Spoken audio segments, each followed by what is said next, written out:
Bon, bonjour et bienvenue sur un stand un peu particulier que Saint-Gobain partage avec notamment Handibat, qui est une marque portée par la CAPEB, et Silverbat, pour justement traiter d'un sujet d'avenir qui est la transition démographique, en parallèle de la transition énergétique et en parler au plus grand nombre d'artisans, puisqu'on va avoir besoin d'énormément de main-d'œuvre pour rénover des centaines de milliers de logements.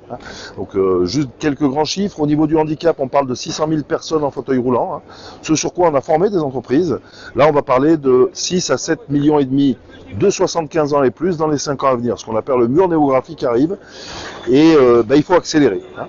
Donc ce camion, en fait, est un outil itinérant qui nous sert à faire à la fois de la communication, de la prévention, de la formation, à la fois l'usage des publics âgés, des acteurs publics en charge d'accompagner les personnes âgées, et puis bien sûr des professionnels du bâtiment, avec l'impérieuse nécessité, je dirais, d'aider les publics âgés et les acteurs publics en charge de l'autonomie, de trouver justement des entreprises référencées. Donc Saint-Gobain, en partenariat avec la CAPEB et Handibat, a développé des outils que je vais vous présenter. Alors ce camion, en fait, celui-là est la propriété de Saint-Gobain et de Handibat, et il tourne un petit peu en France, donc la semaine prochaine on est au Mans. Et on a également le même modèle avec Solidaire pour l'Habitat, qui est un des gros opérateurs qui accompagne, je dirais, les ménages modestes et très modestes pour l'adaptation du logement, mais aussi la transition énergétique, avec qui on en a construit une dizaine. Donc l'idée étant de continuer à couvrir le territoire, et on a certains conseils départementaux qui ont souhaité aussi se doter de l'outil. Aujourd'hui, l'idée, c'est d'aller à la rencontre des populations, au plus près d'elles. On sait qu'une personne senior n'est pas très mobile, au-delà d'un cercle de 3 km. Donc l'idée, là, c'est vraiment d'aller sur les marchés, d'aller sur les événements pour, on va dire, évangéliser. Voilà. Très important, effectivement. Alors, on peut faire beaucoup de choses, des présentations théoriques. Le public âgé est un public qui a besoin d'être immergé, d'être dans un environnement qu'il connaît, pour mieux intégrer, on va dire, des petites choses. Donc, on a fait un parcours, en fait, qui commence par la cuisine. Et puis le gros du marché, la salle de bain aujourd'hui, c'est 80% de la rénovation de logement, de l'adaptation passe par d'abord la salle de bain, mais il y a aussi beaucoup d'autres choses à comprendre sur les sols, sur les points d'appui dans la maison et ainsi de suite. Alors quand on arrive sur la cuisine par exemple, ce qu'on veut faire à travers tout ça, c'est bien aussi expliquer aux gens que les solutions conçues pour le handicap ne sont pas toujours celles qui iront pour la personne âgée. Je prendrai quelques exemples, notamment sur la salle de bain, sur les toilettes. Aujourd'hui, les solutions qu'on a conçues finalement pour adapter l'environnement à une circulation en fauteuil roulant peuvent être dangereuses pour une personne âgée. Et que de toute façon, en rénovation, il y a 26 millions de logements anciens, on ne pourra pas tout casser. Donc il va falloir faire avec l'existant.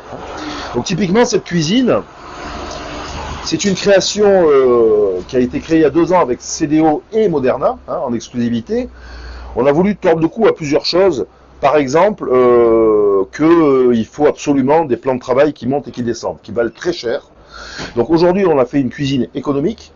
Un plan de travail qui, sur Vérin, c'est à peu près 3 000 €. La cuisine complète, avec un meuble haut en plus, mis à la bonne hauteur, électroménager compris, on est à 3 000 €. Alors, pour le handicap, cette cuisine apporte, je dirais, un peu d'esthétique, un peu de modularité qu'il n'avait pas avant. Quand vous étiez handicapé, malheureusement, vous aviez la kitchenette blanche ou moche. Voilà, donc là, on a plusieurs couleurs. On l'a conçu quand même éventuellement pour des personnes âgées, puisque en partie basse, on n'a pas de tiroir. Alors, ce meuble est un meuble frigo surélevé. Ce qu'on veut surtout montrer, c'est que, par exemple, quand on a une cuisine aujourd'hui, on a souvent les meubles qui sont trop hauts. Donc, pour une personne âgée, le premier réflexe, par exemple, c'est de faire rabaisser les meubles hauts. Apprendre à ranger différemment. Ensuite, quand on est en animation, notamment avec des acteurs comme Solia ou les caisses de retraite, la cuisine est le lieu où il y a beaucoup d'accessoires d'aide à la vie quotidienne, donc qu'on démontre. Si on revient vraiment sur la partie travaux, évidemment, on va parler de robinetterie, en disant que exhumer des cols de cygne avec des robinets en croix, comme on trouvait avant, c'est déjà une première solution quand on a, par exemple, des problèmes de polyarthrite. Donc pour ouvrir, voilà, on peut un peu mieux, je dirais, ouvrir. Après, selon les pathologies, évidemment, on peut avoir le même type de mécanisme, mais avec une ouverture avec le coude. Ce que j'essaie de faire, moi, dans mes démonstrations, c'est aussi casser le côté pathologique et stigmatisant. Souvent, je prends un exemple, je dis, vous savez, quand vous êtes dans votre cuisine, que vous êtes en train de faire de la pâte à tarte, les mains pleines de farine, c'est quand même beaucoup plus hygiénique, par ces temps de pandémie, d'avoir ce type de choses. Donc, je dis souvent, c'est parce qu'on s'est mis des lunettes du handicap ou de la grande perte d'autonomie qu'on voit le handicap dans les produits. Mais en fait, les produits peuvent avoir beaucoup d'usages. Et donc, on préfère de plus en plus parler de confort d'usage, de sécurité ou de besoin de confort augmenté que d'adaptation du logement à la perte d'autonomie ou au handicap. Je reprends un autre exemple tant que je suis là, parce qu'on va arriver sur l'univers de la salle de bain. Là, vous avez un produit de Delaby, c'est la nouvelle gamme Beeline de bar, donc qui est de plus en plus esthétique. J'ai une dame qui passait dans le camion, j'ai dit mais ça c'est pas une barre de maintien madame, ça c'est un porte-serviette. Vous le mettez comme ça, vous mettez une serviette, on voit pas que c'est une barre de maintien. Par contre, elle est conçue pour être une barre de maintien. Donc à l'entrée de la douche, vous pouvez mettre ça, ça ne se verra pas, mais vous avez déjà un premier niveau de sécurité, puisque beaucoup de chutes se font quand je rentre ou je sors de la douche. Donc c'est vraiment une question d'angle de vue. Alors après, je vous disais que le gros du marché, c'était la salle de bain. Ce qu'on a voulu montrer, c'est qu'il existait des nouvelles typologies de cabines de douche, par exemple. On a ici la Vinata de chez Roth, qui a la particularité d'être très jolie, très déco, avec un vide sanitaire. Donc ça, c'est vraiment une cabine qu'on peut installer en 48 heures sans problème. Qui plaît beaucoup parce qu'elle est esthétique. Alors après, elle n'est pas parfaite, mais parce qu'on est dans un environnement de 10 mètres carrés. Mais c'est vrai que sur ce modèle-là, en 120, on n'a pas assez de largeur de passage. Ça, c'est une des clés. Il faut avoir au moins 60 cm de largeur de passage pour entrer dans une douche. On verra quelques schémas qu'on a créés pour le catalogue CDO. Mais bon, globalement, elle plaît plutôt bien. Alors, ça nous arrive de présenter aussi des petites choses toutes bêtes. Ça, c'est une start-up qui s'appelle Manea et qui a créé un porte-douchette. Alors, je pourrais pas faire la démo, mais comme un GPS, vous voyez, vous pouvez le positionner où vous voulez, le bras, juste d'un quart de tour. Il avait créé ça pour une personne qui n'avait qu'un bras, voilà, mais qui apporte un niveau d'usage. On a voulu dans ce camion-là, alors les autres, il y a une toilette ici, mais montrer une douche aussi conçue plutôt pour les aidants, pour le handicap. Expliquer aussi techniquement, tous les gens viennent nous voir en disant je veux une douche à l'italienne. Le problème, c'est que la douche à l'italienne, parfois on peut pas le faire dans les étages. Donc on montre ce que les gens ne connaissent pas assez. C'est un produit AKW, une pompe de relevage. Donc, ce qui permet d'avoir un receveur quand même extra plat, qu'on peut accessoiriser avec une petite rampe d'accès, avec une pompe en fait qui va s'évacuer dans un tuyau en 40, tout bêtement. Donc des solutions qui permettent, je dirais, de pallier le fait que, notamment dans les appartements, on n'arrive pas à faire des douches à l'italienne. Des produits toujours plus esthétiques tout en un, puisque l'ancienne barre de maintien intègre, je dirais, la pomme de douche, voilà. Là, ici, on présente une robinette thermostatique. Des sièges de douche, on le voit que ça soit chez Pelé ou à KW, toujours plus esthétique. Et j'ai vu sur leur stand, ils sortent des innovations plus compactes. Une innovation géniale que je vous engage à aller voir pour le coup, la première barre de douche avec robinetterie intégrée. Donc vous avez encore en plus le thermostatique dedans. Donc on a vraiment un produit ultra compact. Alors c'est pas celle-ci, mais elle arrivera en juin. Et donc si on continue sur la pédagogie, et c'est ce que j'ai voulu faire, je développe en fait tout un tas de panneaux pour montrer la réalité d'un chantier, pour expliquer aux particuliers que la douche en 8 heures, ça ne marche que sur papier glacé. Leur expliquer que par exemple, quand on enlève une baignoire, ce qui explique le coût d'une salle de bain, c'est les reprises de carrelage. Mais qu'il y a d'autres solutions qui existent aujourd'hui. Donc vous avez typiquement les panneaux, ici un V-panel de chez Roth, donc qu'on peut vraiment poser sans jointure, ou avec des systèmes je trouve pas les mots, c'est pas des rails, mais enfin bon, vous avez compris, pour jointer les panneaux. Bon. Vous avez également des produits de chez un fournisseur qui s'appelle Mask. Ce type de produit-là, c'est du lambris PVC étanche, qui se pose comme du parquet à cliquer et qui est étanche. Ça amène une chose que recherchent les gens, c'est de la facilité d'entretien. Parce qu'on n'a plus les joints de carrelage et ainsi de suite. Et surtout, j'explique aux artisans que ça permet de faire des chantiers plus rapides sans perdre de rentabilité. Également important, et tout ça, alors, on a profité depuis 15 jours du lancement du nouveau catalogue CDO, dédié à l'habitat au confort. Vous voyez qu'on ne parle plus de handicap. Évidemment, il y a toutes les normes du handicap dedans et tous les produits. Mais on essaie vraiment d'avoir le catalogue for all, je dirais, hein, après le design for all. Mais on a intégré tout ce genre de choses-là, dire voilà, les différents types de parois qui permettent de faire une douche accessible et évolutive, hein, avec les 60 cm de passage. Expliquer les différents types de receveurs, que la douche à l'italienne c'est ça passe pas partout. Hein. Les hauteurs accessibles de Reos.